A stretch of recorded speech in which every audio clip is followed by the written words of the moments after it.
저는 오늘 그들이 미스바에 모여 물을 길어 여호와 앞에 붓고라는 제목으로 귀한 말씀을 묵상하려고 합니다.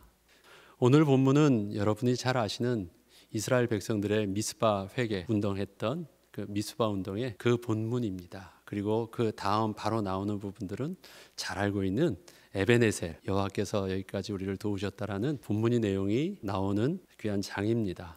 우리는 이런 생각을 합니다. 나는 오늘도 변함없이 신앙생활을 하고 있습니다. 특별히 문제될 만한 다른 변수는 생기지 않은 것 같습니다. 예배 출석도 잘하고 있고 헌금도, 교회에 섬기는 직분도, 성도들과의 관계도 다 그리 나쁘지 않고 평범하게 잘 지내고 있습니다. 별 문제 없이 오늘도 그리스도인의 모습으로 살기에 부끄러움 없이 생활하고 있는 것 같습니다. 그러면 다 된 거 아닙니까? 우리 신앙생활에서 평범하게 별 문제 없이 그래도 성실하게 잘 살고 있으면 다 된 것 아닙니까? 그런데 만약에 이러한 우리를 위해서 오늘도 예수님이 우리를 위해서 기도하고 계시다면 어떤 기도를 하고 계실까요? 예수님은 지금도 하늘 보좌에서 우리를 위해서 기도하고 계실 텐데 어떤 기도를 할까요? 문득 이 생각도 해봤습니다. 우리 애들을 보니까 나름대로 신앙생활 잘해요. 나름대로 그쪽 교회나 커뮤니티에서 성실하게 잘하고 있다고 얘기도 하고 제가 봐도 별 문제는 없는 것 같아요. 그러면 된 거 아닙니까? 그런데 부모 마음은 그렇지 않은 게 좀 있습니다. 뭔가 부족한 마음에 저들을 위해서 기도하는 마음이 있거든요. 근데 하나님께서도 우리를 위해서 또 분명히 우리는 별 문제 없고 이 정도면 됐다고 생각하는 우리의 삶의 모습 속에서도 주님께서는 분명히 우리를 위해서 기도하고 계시고 우리의 기준과 다른 하나님의 선하신 계획 가운데 우리에게 원하시는 바가 분명히 있으실 것입니다. 반복적 일상을 살면서 창조적 응답을 누리는 것이 오늘을 살아가는 하나님의 백성이 누려야 할 은혜요 축복입니다. 우리의 삶은 매일매일 시간이 반복되고 있습니다. 매일 같은 공간에서 같은 사람을 만나며 같은 일을 하고 반복적 패턴의 일상을 오늘도 계속하고 있습니다. 어제와 별반 다를 바 없는 일들이 오늘도 계속되고 있는 것입니다. 이러한 반복된 일상에는 삶의 악순환이 계속되는 사람도 있고 또 선순환을 통하여 좀 더 생동감 있게 사는 사람들도 있습니다. 아무튼 반복적인 일상이라는 부분 속에서 우리는 그렇게 늘 보는 것, 또 하는 것, 또 먹는 것, 그다음에 일어나는 사건들이 그렇게 큰 변화가 없는 삶을 살고 있습니다. 반복되고 있다는 것은 우리의 삶을 별로 기대할 것이 없이 일상의 습관 속에서 모든 일과 사람들을 대하게 합니다. 하던 대로 그냥 계속하고 있으면 그냥 흘러가기 때문입니다. 제가 오늘 여기 왔을 때 교회의 예배의 분위기와 또 여기서 드려지는 찬양들은 제게 큰 감격이 됐습니다. 십자가 보혈의 찬송과 하나님 나라를 소망하는 그 모든 집중되어져 있는 예배의 분위기와 찬양은 제게 참 감격이 됐습니다. 아마도 제가 드리던 예배와 제가 하던 환경과는 다른 특별한 새로운 환경에 왔고 또 들려지는 부분들이 제게는 굉장히 새롭게 들려졌기 때문에 감격이 됐을지 모릅니다. 그럼 여러분은 어떠십니까? 매일매일 들려지는 그 부분들이 그렇게 새롭고 감격적이고 늘 그것이 오늘의 예배 속에서 들려지는 그 반복적인 내용들이 여러분들에게는 어떻게 들려지고 있습니까? 자칫 잘못하면 반복되어지고 있기 때문에 그것이 우리에게 습관이 되어지는 것은 영적으로 참 위험한 것입니다. 우리는 반복적인 삶 속에서 앞서 말씀드린 대로 우리 속에 새로운 하나님의 창조의 응답을 누리는 비밀을 분명히 가지고 있어야 됩니다. 왜냐? 창조주 하나님이 우리 가운데 성령으로 거하시기 때문에 하나님의 역사는 우리에게 날마다 성령의 안에서 창조적인 은혜를 우리에게 더해 주시기 때문에 그렇습니다. 새로운 것을 얻어서 새로워지는 것이 아니라 우리에게 주신 복음의 생명의 비밀들이 우리를 날마다 새로운 감격에 이르게 하는 것입니다.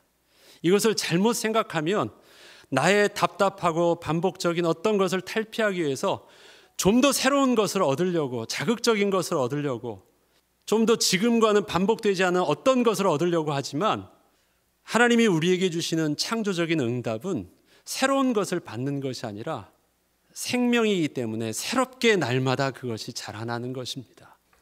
그렇다면 어떻게 해야 평범한 일상에 창조의 응답을 누리면서 살 수 있을까요?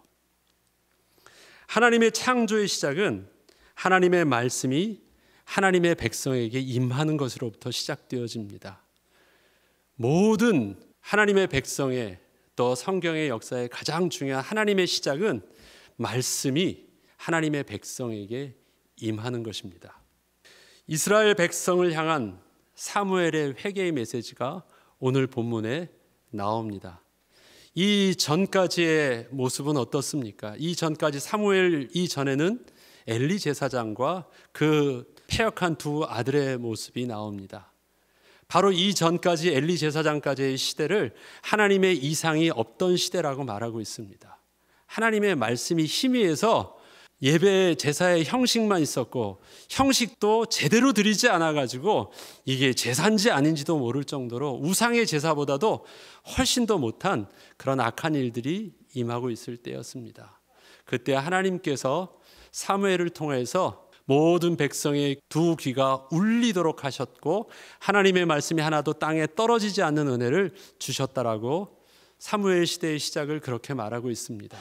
그런데 그러한 사무엘 시대가 지나가기 전에 바로 있었던 것이 언약궤였고 언약궤가 블레셋 손에서 빼앗겼다가 다시 돌아왔지만 또 베세메스에서 사람들이 잘못 언약궤를 속을 들여다본 거로 무수하게 많은 사람, 어디에서는 70명이 죽었다고도 하고 또 다른 사본에서는 갈호를 치고 5만 명이 죽었다라고도 표현을 합니다. 아무튼 많은 사람들이 그렇게 죽게 되는 일들이 일어나서 언약궤를 실로의 성막에다 두지도 못했고 또 언약궤를 저 기럇 여아림에 두어서 오랫동안 다윗 시대 이제 한 20년 후에 새롭게 그것이 다시 오기까지 언약궤를 중심으로 제사가 없던 시대가 돌아온 것입니다. 그게 이제 오늘의 본문의 배경인데 이때 이스라엘 백성을 향한 사무엘의 회개의 메시지는 사무엘이 계속 반복적으로 외쳤던 엄중한 하나님의 말씀이었습니다. 오늘 사무엘이 회개하라고 메시지를 합니다. 우상을 제거하고 하나님만 섬기라는 메시지를 외칩니다. 어느 날 갑자기 사무엘이 한번 외쳤는데 사람들이 반응한 게 아니에요. 사무엘은 이 말씀을 끊임없이 반복을 했어요. 계속 하고 있었는데 그것이 하나님의 시간표가 되어졌을 때 이것이 백성들의 귀가 울리게 되었고 그의 심령에 새겨지게 되는 하나님의 거룩하신 시간표가 도래한 것입니다. 그동안 이스라엘 백성의 귀에 전혀 들리지 않다가 드디어 이스라엘 백성의 심령에 그 말씀이 새겨지게 되었을 때 이것은 이스라엘 백성들의 의지도 아니었고 지난날과는 달라진 사무엘의 특별한 메시지도 아니었습니다. 이제 이스라엘의 하나님의 구원의 시간표가 이른 것입니다. 그때 사무엘의 메시지를 크게 세 가지의 동사로 표현하자면 제거하고 향하고 그만을 섬기라 세 가지의 동사로 표현할 수 있겠습니다. 3절부터 4절을 제가 다시 한번 읽어보겠습니다. 사무엘이 이스라엘 온 족속에게 말하여 이르되 만일 너희가 전심으로 여호와께 돌아오려거든 이방 신들과 아스다롯을 너희 중에서 제거하고 너희 마음을 여호와께 향하여 그만을 섬기라. 그리하면 너희를 블레셋 사람의 손에서 건져내시리라. 이에 이스라엘 자손이 바알들과 아스다롯을 제거하고 여호와만 섬기니라. 이스라엘의 고질적인 영적 문제는 종교 혼합주의였습니다. 하나님을 버린 것이 아니라 그 마음에 드는 우상을 하나 더 취하여서 섬긴 것입니다. 하나님을 버렸다라고 하면 그들이 두렵거나 신앙의 양심적으로 좀 힘들었을 텐데 그들은 그의 일생 속에 이스라엘의 역사 속에서 하나님을 버린 적은 단 한 번도 없습니다. 그들의 안식일이 없어진 적도 없고 그들의 제사가 없어진 적도 없습니다. 그런데 하나가 더 들어온 거예요. 두 개가 더 들어온 거예요. 필요하다면 여러 개가 더 많이 들어왔을 뿐이에요. 하나보단 둘이 낫지 않겠어요? 둘보단 셋이 낫겠고요. 제가 인도에서 선교를 할 때 그 택시를 타거나 인도의 릭샤라고 오토바이를 개조해서 만든 간이 택시가 있는데 보면 거기에는 요만한 상으로 한 4-5개의 상이 있습니다. 인펀트 지저스도 있고 그다음에 가네시, 하누만, 예수님, 큰 예수님 상 하면서 여러 가지 신을 같이 다 둡니다. 필요에 따라서 재물의 신하면 락시미, 전쟁의 신하면 하누만, 또 예수님이 필요할 때는 인펀트 베이비 지저스, 이렇게 쭉 다 해서 필요한 대로 하나하나 취합니다. 하나보단 둘이 낫고요. 또 오늘의 내가 필요에 따라서 금전이 필요하면 금전의 신에게, 건강이 필요하면 건강의 신에게, 그렇게 좀 더 취하는 것입니다. 이스라엘 백성들의 영적인 고질적인 문제가 바로 이 혼합주의였습니다. 우리는 하나님을 한 번도 버린 적이 없어요. 그러나 조금 더 필요한 만큼 더 취하는 것, 지금 내게 우상이 더 필요해 보이면 바로 취해서 자신들의 삶의 우선순위 앞에 두는 것입니다. 그래서 자꾸 순위가 바뀌었을 뿐이에요. 하나도 없어진 것은 없습니다. 그래서 그들은 감각이 없어지는 거예요. 하나님을 한 번도 버린 적이 없고 제사를 한 번도 안 드린 적이 없으니까. 이스라엘 백성에게는 지난날 언약궤 사건으로 인하여 하나님을 향한 가난한 마음이 생겼습니다. 이전에 앞서 말씀드렸듯이 그 언약궤로 인하여 크게 재앙을 당하고 나서 이제는 더 이상 하나님을 어찌 함부로 할 수 없는 두렵고 떨렸습니다. 그렇게 오랜 시간이 걸리니까 지난날에는 늘 일상으로 평범하게 드려졌던 예배, 반복적으로 드려졌던 예배, 그것이 귀한 줄도 모르고 드려졌던 하나님 앞에의 제사와 모든 삶과 하나님의 백성 되었다라는 그것이 정작 실질적으로 제사를 드릴 수 없고 하나님의 은혜 앞에 나아갈 수 없는 그들의 모습을 보기 시작하니까 하나님이 그 마음에 간절해지기 시작한 거예요. 하나님께서 저들의 마음에 하나님을 향한 갈망하는 간절한 마음을 드디어 허락해 주시기 시작하신 것입니다. 마태복음에서 예수님은 팔복의 말씀을 하시면서 이러한 마음은 하나님이 하나님 나라의 복을 주시려고 만들어 주시는 축복의 그릇이라고 말합니다. 어떤 마음이요? 가난한 마음, 갈급한 마음이. 그래서 마태복음 5장 3절로 8절에는 저와 여러분이 잘 알고 있는 팔복의 말씀이 있습니다. 그 중에 앞부분만 조금 더 읽어보겠습니다. 심령이 가난한 자는 복이 있나니 천국이 그들의 것이며 애통하는 자는 복이 있나니 그들이 위로를 받을 것이요 온유한 자는 복이 있나니 그들이 땅을 기업으로 받을 것이며 의에 줄이고 목마른 자는 복이 있나니 그들이 배부를 것이며 긍휼히 여기는 자는 복이 있나니 그들이 긍휼히 여김을 받을 것이며 마음이 청결한 자는 복이 있나니 그들이 하나님을 볼 것이며.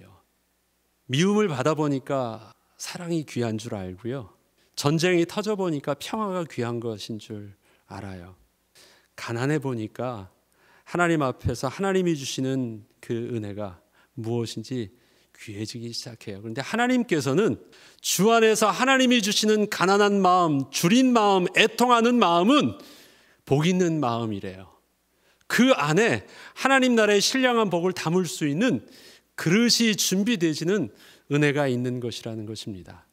이스라엘 백성에게 언약궤 사건은, 그 다음에 언약궤를 함부로 대할 수 없고 제사를 드릴 수 없었던 그 긴 시간에, 한 20년이 넘는 그 긴 시간은 하나님께서 저들에게 또 다른 하나님의 은혜를 시작하는 축복의 시간표였다라고 하는 것입니다. 하나님께서는 이렇게 하나님의 축복을 받을 그릇이 준비된 이스라엘 백성에게 사무엘을 통해서 영적 결단의 메시지를 주신 것입니다. 전심으로 돌아오려거든. 이것은 어떤 말입니까? 또 뭔가 아쉬운 것이 생겼으니 이번에도 한 번만 도와주세요 하는 그런 마음이 아니라 진정으로 하나님만 섬기려 하는 것이라면 이방 신들과 아스타롯을 너희 중에서 제거하고 너희 마음을 여호와께로 향하여 그만을 섬기라. 어울립니다. 다시 또 하나님을 또 섬겨라 라는 것이 아니라 혼합되어 있는 것, 많은 것들을 제거하고 오직 한 분 하나님만 섬기라는 것입니다. 하나를 더 취하는 것은 내가 가지고 있던 것을 버리는 것보다 쉽습니다. 버린다는 것은 그동안 나의 마음과 시간 그리고 나의 재산을 투자하여 만들어 놓은 것들이기 때문에 그것을 포기하기란 그렇게 쉬운 일은 아니기 때문에 그렇습니다. 오직 하나를 선택하기 위한 기준으로 우리에게는 세속적 가치와 하나님의 가치를 구분하는 분명한 잣대가 필요합니다. 무엇이 세속적인 가치와 오직 영적인 가치를 중요하게 구분할 수 있는 기준이 될까요? 그것은 하나님의 거룩하심을 만족할 수 있는 것이 바로 온전한 하나님의 가치인 것입니다. 생명이 생명을 낳는 것입니다. 비록 겨자씨만한 작은 것도 생명 되신 하나님께서 주신 것이라면 결국 그 생명이 자라 큰 나무를 이룰 수 있지만 지금 내가 붙잡았던 그 소중한 것들 속에 하나님의 거룩과 생명이 없다면 결국은 모두 없어지고 말 것이기 때문에 그렇습니다. 생명이 있다라는 것은 하나님으로부터 시작된 것이라면 그것은 생명이 있는 것입니다. 만약에 내가 시작한 것, 내가 가지고 있는 것에 출처가 어디로부터 시작됐고 누구로부터 시작되었는지를 확인해 보면 우리는 구분할 수 있습니다. 하나님이 주신 것이고 하나님으로부터 시작된 것이라면 그것은 생명력이 있을 것입니다. 그러나 아무리 좋아 보이고 아무리 대단해 보이고 아무리 가치 있어 보여도 내가 선택한 것이고 내가 시작한 것이고 나의 의지가 들어간 것이라면 그것에는 생명력이 없습니다. 그러면 결국 시간 문제인 것입니다. 여러분이 무엇이 하나님으로부터 온 것인지를 잘 모를 때는 무엇이 나로부터 시작된 것인가로부터 먼저 생각해 보는 것도 괜찮습니다. 이거는 내가 아닌 척하고 모른 척하고 부정하려고 하더라도 내가 시작한 건 맞습니까? 그러면 그거 생명 없는 것입니다. 거룩한 것 아닙니다. 하나님으로부터 온 것이 확실하지 않더라도 내가 시작한 것이 맞는 것은 빨리 제거하는 것부터 하나님 앞에서 시작하는 것, 제거하기 시작하면 하나님께서 우리의 그 가난한 마음에 하나님께서는 하나님의 은혜로 채우시기 시작할 것입니다. 하던 것을 멈추고 우리의 시선의 방향을 바꾸고 하나님으로부터 시작되지 않은 것들을 제거하고 하나님만을 섬기는 것, 이것은 그동안 하나님을 섬겼던 그동안의 방법과 근본적으로 다른 모습으로 신앙의 출발을 하라고 하는 것입니다. 그렇죠. 지난날에도 교회에 예배를 드렸고 하나님을 섬겼고 별일 없이 우리의 삶 속에서 큰 문제 없이 잘 지냈습니다. 그렇지만 혹시 그러한 우리의 삶을 주의 말씀 앞에서 다시 한번 비춰볼 때 섞여 있는 것이 있다면 그것 속에서 하나님만 섬길 수 있는 우리에게 거룩한 구별을 이젠 다시 한번 더 하자는 것입니다. 그리고 이스라엘 백성들에게 사무엘이 미스바로 모이라고 합니다. 7장 5절로 6절에 보면 사무엘이 이르되 온 이스라엘은 미스바로 모이라 내가 너희를 위하여 여호와께 기도하리라 하매 그들이 미스바에 모여 물을 길어 거기에서 이르되 우리가 여호와께 범죄하였나이다 하니라. 사무엘이 미스바에서 이스라엘 자손을 다스리니라. 지난날 언약궤 사건의 출발은 언약궤를 실로의 여호와의 집에서 우리에게로 가져온 것입니다. 다시 말해서 이스라엘 장로들이 그들이 싸우고 있는 전쟁터에 여호와의 집에서 하나님의 언약궤를 가지고 온 것입니다. 이건 말도 안 되는 일이었지만 저들은 그렇게 하였습니다. 자기들 중심으로 하나님의 언약궤를 가지고 온 것입니다. 그때 제사장들은 이스라엘의 장로들의 명령에 따라 언약궤의 관리자로 따라왔습니다. 영적인 지도자로 온 것이 아니라 언약궤를 관리하는 그 관리자로 따라온 것입니다. 그때 엘리의 두 아들 홈니와 비느하스가 왔지요. 그리고 전쟁터에 나가서 죽임을 당했습니다. 그런데 하나님의 백성의 영적 질서가 회복되어지면서 오늘 이 미스바에서 일어나는 내용들을 보면 그때 언약궤 사건을 통해서 실패했던 이스라엘의 모습이 이렇게 바뀌어져 있는 것을 볼 수 있습니다. 하나님의 백성의 영적인 질서가 회복되어지면서 하나님의 말씀이 임하고 그들에게 하나님의 말씀이 임하여졌을 때 모든 영적인 질서들이 제대로 자리 잡게 되어지고 있는데 첫 번째 보면 제사장이요 선지자인 사무엘에게 하나님의 영적인 권위가 회복되어지기 시작합니다. 그의 말씀이 하나님의 음성으로 백성들에게 들려지기 시작한 거예요. 그래서 저들의 두 귀가 울려지게 된 것입니다. 사람의 말이 아니라 하나님의 음성으로 들려지게 된 것입니다. 이때 그를 통하여 하나님의 말씀이 선포될 때 이스라엘 백성들은 순종함으로 자신들의 삶의 터전에서 하나님께 예배하는 것으로 나아왔습니다. 그전에는 어땠습니까? 말씀을 자기들의 안으로 끌어들였거든요. 그런데 하나님의 말씀이 회복되어질 때 어떤 일들이 일어납니까? 하나님의 말씀이 있는 곳으로 그들이 가게 되었습니다. 질서가 회복되어진 것입니다. 우리는 우리의 삶을 잘 보면 요즘의 시대는 예배가 있는 곳으로, 하나님의 말씀이 있는 곳으로 모이고 있는 것입니까? 아니면 내가 있는 곳으로 말씀들이 배달되고 있습니까? 우리가 인터넷을 하거나 아니면 여러 가지 많은 시간들을 바꾸거나 하는 것들을 잘 보면 그것이 다 나의 중심대로 나의 삶의 시간과 나의 삶의 패턴과 나의 장소 속으로 하나님의 말씀과 하나님의 권위가 내 중심대로 끌려오고 있는 것을 봅니다. 그러나 하나님의 말씀이 회복되어졌을 때 일어나는 것은 반드시 하나님의 말씀의 중심 앞에 모든 방향성들이 다 글로 모여지는 것을 볼 수 있습니다. 또 이스라엘 백성들이 예배하는 곳으로 나왔고 사무엘을 중심으로 하나님께 제사를 드리는 것부터 모든 일의 시작이 진행되고 있는 것을 볼 수 있습니다. 어떻게 해요? 그들이 모였을 때 제일 먼저 시작된 것, 그것이 바로 하나님 앞에 은혜를 구하고 회개하며 예배를 드리는 것이었습니다. 또한 여기서 주목하여 볼 것이 저들이 처음 미스바로 나올 때 제물을 가지고 온 것이 아니라 물을 길어 가지고 온 것입니다. 미스바는 큰 광장이죠. 사람들이 모일 수 있는 실로에 있는 여호와의 집으로 저들이 모인 것이 아닙니다. 저들이 나왔을 때 오늘 본문을 보면 그들이 여호와 앞에 물을 길러 가지고 나왔고 여호와 앞에서 물을 부었다고 합니다. 이것은 그들이 물을 붓고 그들이 하루 종일 한 것이 있습니다. 금식을 하고 하나님 앞에서 회개의 기도를 시작한 것입니다. 뭔가 가져와서 하나님께 제사를 드리고 제물을 가져서 뭐 하기 전에 제일 먼저 한 것. 그래서 이스라엘 백성들에게 물을 붓고 씻고 다 하는 모든 것들은 바로 자기의 죄를 하나님 앞에서 부정한 것을 내어놓고 회개하는 행위가 바로 씻는 행위입니다.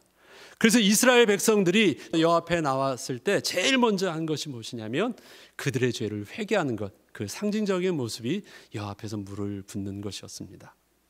시편 51편을 여러분은 잘 알고 계실 것입니다. 다윗의 유명한 회개의 기도가 나오는 장입니다. 다윗은 누구보다도 하나님께 제사를 잘 드리는 자였습니다. 그리고 그는 그 당시 최고의 왕권을 가지고 있었습니다. 그런데 그가 하나님 앞에서 죄로 부정해진 자신의 모습을 보면서 형식적인 제사보다 심령의 정직함을 하나님께 간구하고 그의 상한 심령을 제물 삼아 하나님께 나오는 모습을 기록한 것이 바로 시편 51편의 그 회개의 기도의 내용입니다. 바로 그 배경은 그가 우리아의 아내 바세바를 취했을 때 거의 1년이 지난 시점에 아무도 그거에 대해서 말을 하지 않고 있었는데 나단 선지자가 당시 하나님 앞에서 죄를 지었다고 할 때 그가 하나님 앞에서 죄를 자복하며 통회하면서 기도했던 그 내용입니다. 이 내용을 우리가 몇 부분들을 발췌해서 보면 이렇습니다. 하나님이여 주의 인자를 따라 내게 은혜를 베푸시며 주의 많은 긍휼을 따라 내 죄악을 지워주소서. 나의 죄악을 말갛게 씻으시며 나의 죄를 깨끗이 제하소서. 물은 나는 내 죄가를 아오니 내 죄가 항상 내 앞에 있나이다. 주께서는 제사를 기뻐하지 아니하시나이다. 하나님께서 구하시는 제사는 상한 심령이라. 하나님이여 상하고 통회하는 마음을 주께서 멸시하지 아니하시리이다. 주의 은택으로 시온에 선을 행하시고 예루살렘 성을 쌓으소서. 그때 주께서 의로운 제사와 번제와 온전한 번제를 기뻐하시리라 하시리니 그때 그들이 수소를 주의 제단에 드리리이다. 지금 다윗이 가지고 있는 그의 권위와 그의 부를 가지고 하나님께 제물을 드리고자 한다면 얼마나 많은 제물을 드리면서 하나님 앞에 제사를 드릴 수 있겠습니까? 자기의 회개를 위해서 그냥 모든 분량을 이스라엘에 있는 모든 소와 양을 다 드릴 수도 있었을 것입니다. 그런데 그가 취한 것은 단 한 마리의 번제를 위한 제물도 아니었습니다.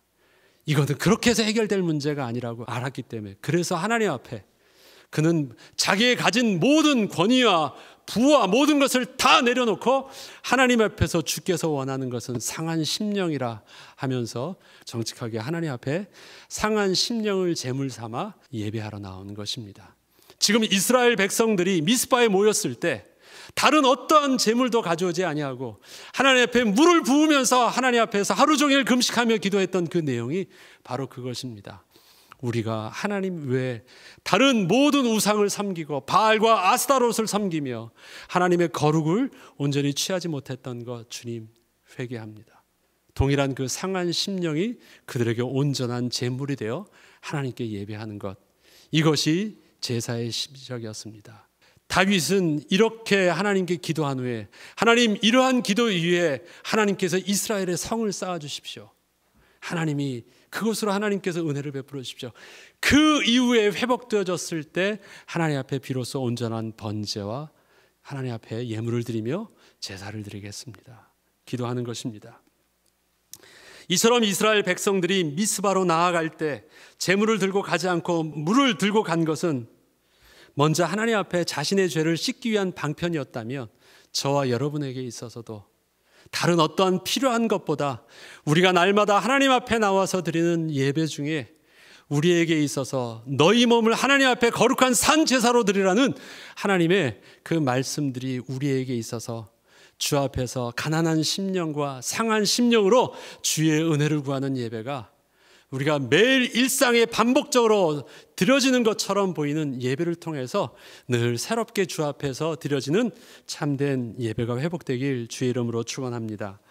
다음은 그들이 이스라엘 앞에서 패하였다. 블레셋이 이스라엘 앞에서 패하였던 영적인 비밀들을 또 이렇게 기록하고 있습니다. 이스라엘 자손이 미스바에 모였다 함을 블레셋 사람들이 듣고 방백들이 이스라엘을 치러 올라온지라. 이스라엘 자손들이 듣고 블레셋 사람들을 두려워하여 이스라엘 자손이 사무엘에게 이르되, 당신은 우리를 위하여 우리 하나님 여호와께 쉬지 말고 부르짖어 우리를 블레셋 사람들의 손에서 구원하시게 하소서. 사무엘이 전 먹는 어린 양 하나를 가져다가 온전한 번제를 여호와께 드리고 이스라엘을 위하여 여호와께 부르짖음에 여호와께서 응답하셨더라. 사무엘이 번제를 드릴 때 블레셋 사람이 이스라엘과 싸우려고 가까이 오매 그 날에 여호와께서 블레셋 사람에게 큰 우레를 발하여 그들을 어지럽게 하시니 그들이 이스라엘 앞에 패한지라. 지금 하나님의 백성은 사무엘에게 하나님의 도우심을 기도하여 주길 부탁하면서 하나님의 약속의 말씀을 의지함으로 전쟁터에 나가고 있습니다. 사무엘은 온전한 번제를 드리면서 이스라엘을 위하여 하나님께 간구하고 있으며, 하나님께서는 친히 이스라엘의 왕이요 장수가 되사 전쟁을 이기게 하시는 것을 오늘 본문의 장면을 통해서 보게 됩니다. 이것은 드디어 이스라엘이 하나님이 다스리시는 나라로 회복되어 가고 있음을 보여주고 있는 것입니다. 지난날 이스라엘이 실패하고 안 될 때의 어떤 영적인 그 그림들을 보시죠. 엘리 제사장과 두 홈리와 비느하스와 또 이스라엘 백성들과 장로들과 모든 모습들이 다 자기가 있어야 될 곳에 해야 될 일들 속에서 그가 하나님 앞에서 구해야 될 많은 것들이 다 뒤엉켜져 있었는데, 블레셋이 그들이 이스라엘 앞에서 패하여졌던, 드디어 이스라엘 백성이 하나님이 다스리는 나라가 되어져 있는 그 모습의 영적인 질서적으로 회복된 모습을 보니까 어떻습니까? 백성들이 하나님의 말씀 아래서 그 말씀 앞에, 권위 앞에 순종하고 있고, 또 하나님의 은혜를 구하며 사무엘은 하나님 앞에 은혜를 구하며 제사를 드리고 있고, 하나님께서는 친히 왕 되어 주시고 이스라엘의 장수되사 하나님이 친히 싸우시고 있습니다. 블레셋이 이스라엘 앞에 패였습니다. 그런데 가만히 보면 이스라엘이 나가서 싸우지 않았어요. 싸우기 전에 하나님께서 블레셋이 나와왔을 때 하나님께서 큰 우레를 발하사 저들을 혼란케 하시고 저들 스스로가 아무것도 할 수 없을 때 다 차려놓은 밥상에 이스라엘 백성이 나아가서 그냥 저들을 추격하면서 다 멸절시킨 것입니다. 이것은 본래 이스라엘이 가나안 정복을 할 때 하나님께서 또 여호수아 장군을 통해서 시작했던 그 싸움과 별반 다르지 않는 그 일들이 생겨난 것입니다. 그런데 여기는 좀 특징이 있죠. 여기에는 지난날 여호수아 장군이 싸울 때는, 가나안 정복을 할 때는 언약궤가 있었잖아요. 근데 여기에는 지금 언약궤도 없습니다. 따지고 보면 이스라엘 백성들이 열심히 나가서 싸운 것도 없습니다. 앞서 말씀드렸듯이 하나님께서 우레를 바라시자 저들이 힘을 못 쓰고 그냥 패한 것입니다. 그리고 만약에 이스라엘 백성들이 사무엘의 말에 순종하여 또 하나님 앞에 은혜를 구하려고 미스바로 이렇게 나오지 않았다면 블레셋과의 전쟁이 일어나지도 않았을 것입니다. 저들이 미스바에 모였다라는 것은 군사적으로 볼 때는 아주 어리석은 일을 한 것입니다. 이스라엘 백성들은 수적으로도 약하고 그 다음에 그들의 문명도 블레셋과 같은 아직 철기가, 지금으로 말하면 좋은 무기들이 제대로 갖춰져 있지 않은 상태이기 때문에 전쟁에서는, 이방 나라에서는 늘 때리면 그냥 맞는 동네 북과 같이 약했습니다. 그래서 저들이 스스로 자기들을 지키기 위한 최선의 방법은 뭐냐면 산성을 쌓는 것입니다. 아니면 굴을 파거나 방어 진지를 든든하게 구축해서 거기서 버티면 그나마 그들이 생존할 수 있는 방법들이었습니다. 늘 눈치 보면서 그런 것이 이스라엘 백성들의 삶이었는데, 저들이 사무엘의 말을 듣고 순종하여서 미스바로 나왔다라는 것은 그런 모든 자신들의 가지고 있었던 상식과 자신들의 모든 것을 내려놓고 하나님의 은혜로 나아갔지만, 반대로 그것은 블레셋을 통하여 적군의 모든 위험에 그대로 노출되는 일이었습니다. 이것을 블레셋이 모르는 바 아니었습니다. 완전히 저들이 지금 미스바의 광야에 모였다라는 것은 블레셋을 딱 볼 때 이것은 차려놓은 밥상과 같은 것이에요. 드디어 저들이 모였어. 저들이 뭔가를 해보려고 해. 잘 됐다. 그리고 블레셋도 맘먹고 이제는 완전히 다 멸절시키려고 온 것입니다. 이렇게 좋은 기회가 어디 있겠습니까? 다 그렇게 나왔습니다. 그런데 이때 어떤 일들이 일어납니까? 이러한 상황 속에서 이스라엘 백성들이 블레셋을 이긴 것입니다. 어느 정도냐면 블레셋을 추격하며 쫓아가면서 블레셋을 완전히 박살냈어요. 블레셋은 제대로 상대하지도 못하고 도망가면서 계속해서 박살냈습니다. 어디까지? 여기까지 여호와께서 우리를 도우셨다고 하는 미스바에서 센까지 하면서 우리가 잘 알고 있는 그 고백을 하게 된 내용이 바로 여기서 나오는 것입니다. 이것은 어떤 일들이 일어난 것입니까? 바로 하나님의 창조의 기적이 일어난 것입니다. 창조의 기적이란 말은, 창조라는 의미가 무에서 유가 된 것 아닙니까? 어떠한 것을 가지고 만든 것은 제조했다라고 말을 합니다. 창조했다라는 것은 재료가 없어요. 계획한 바가 없어요. 그런데 생겨난 것이 창조예요. 상상할 수 없었던 것이 생겨난 것입니다. 블레셋이 이스라엘 백성들을 이기는 모든 방법들은 생각할 수 없는 방법이었고 그렇게 상상할 수 없었던 승리였기 때문에 하나님께서 주신 창조의 기적이었습니다. 하나님의 창조의 기적은 우리의 삶의 위기 상황에 겪는 하나님의 은혜가 아닙니다.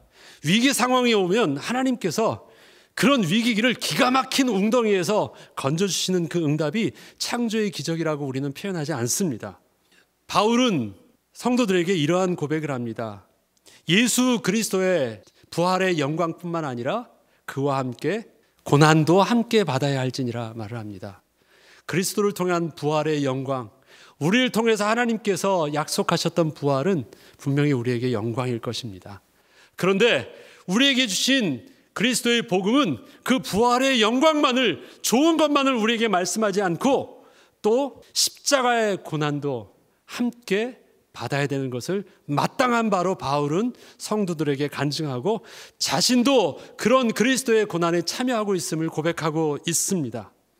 창조의 기적은 부활의 영광뿐만 아니라 십자가의 고난도 함께 붙잡고 나아갈 때 하나님께서 붙들어 주시고 채워주시는 은혜를 경험하면서 나타나는 기적이 바로 창조의 기적입니다.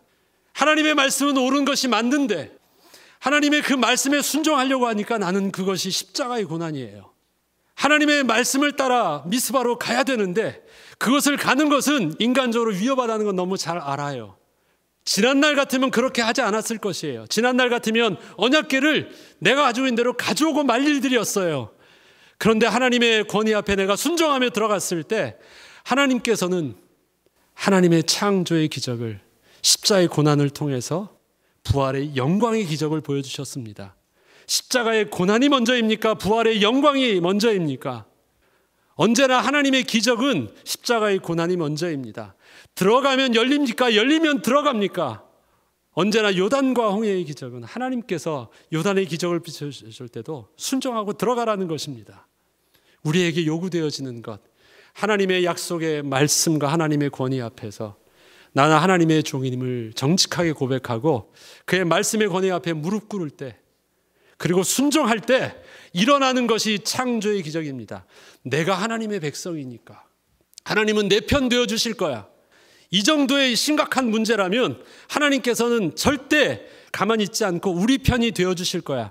그러한 착각을 가지고 언약궤를 앞세웠을 때 저들이 죽은 숫자가 4만 명입니다. 그게 바로 앞에 일어났던 언약궤 사건이었어요. 하나님 우리 편 되어 주시니까. 그런데 하나님은 저들 편 되어 주지 않으셨습니다. 왜? 십자가의 고난을 몰랐거든요. 하나님의 영광만이 자기 것인 줄 알고 하나님은 내 편이신 줄 알았지만 우리가 하나님 앞에서 간구하며 기도하는 창조의 기적은 십자가의 고난 속에서 주의 말씀만 붙잡고 그 말씀의 권위 앞에 무릎 꿇을 때 하나님께서 우리의 삶 속에서 베풀어 주시는 하나님의 창조의 응답인 것입니다. 우리는 우리의 인생을 경험된 지식과 마땅히 그러한 지식, 즉 상식을 가지고 살아갑니다. 그게 사람들의 삶의 모습입니다. 경험된 많은 자기 개똥 철학이 있습니다. 그리고 사람들이 다 그렇게 옳다고 생각하는 그 시대에 마땅한 상식이 있습니다. 그것은 우리의 나아갈 길을 선택하고 판단하는데 아주 중요한 길들이 될 것입니다. 사람들은 그렇게 살아갑니다. 세상은 그렇게 살아갑니다. 그러나 그 판단의 기준에는 간과해서는 안 될 중요한 판단의 기준이 하나 더 있다는 것을 저와 여러분은 명심해야 합니다. 그것은 우리 인생 속에 있는 하나님의 주권적인 섭리이십니다. 하나님이 우리의 삶의 주인 되시고 하나님의 역사의 주인이라는 사실입니다.